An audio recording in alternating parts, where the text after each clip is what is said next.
right away, Martin, we're right into a conversation of the kind that you won't hear on mainstream media, one that actually countenances the existence of God, and that from that certain other principles flow, including values and principles are central to what you talk about.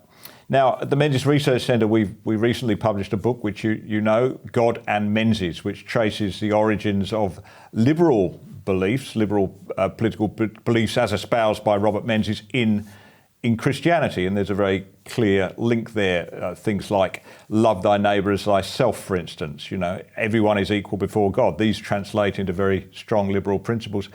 I thought we produced that book that we might get a fairly small take-up amongst, you know, Liberal Party people, but in fact it has been huge.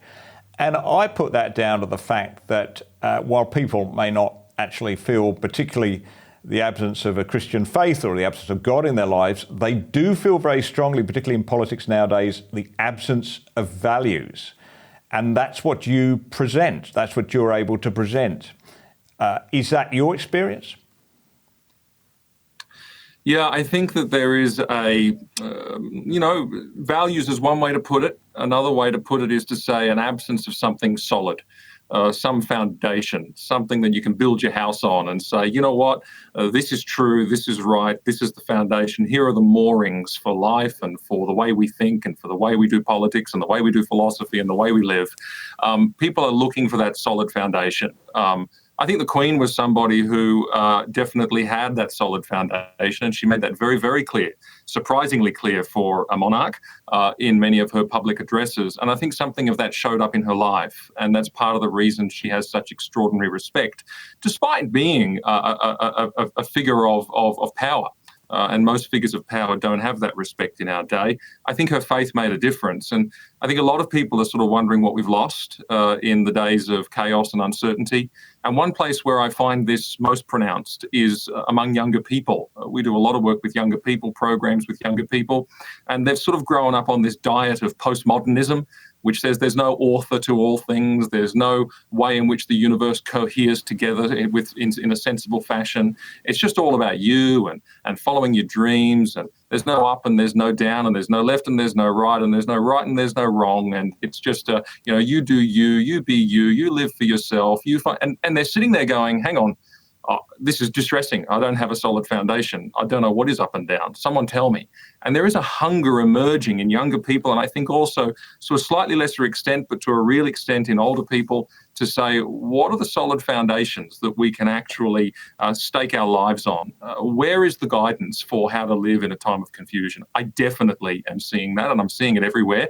And I think that the success of what we're doing is just one testament to that.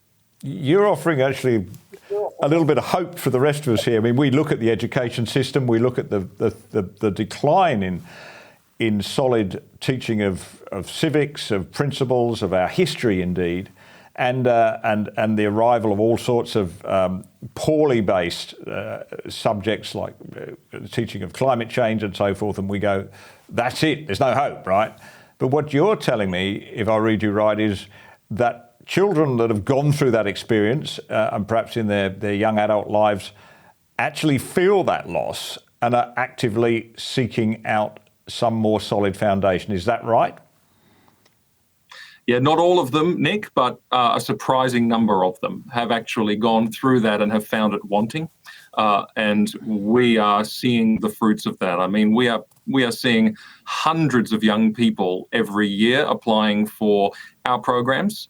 And when they come along, we talk to them about truth, a word that's been made very dirty over recent decades.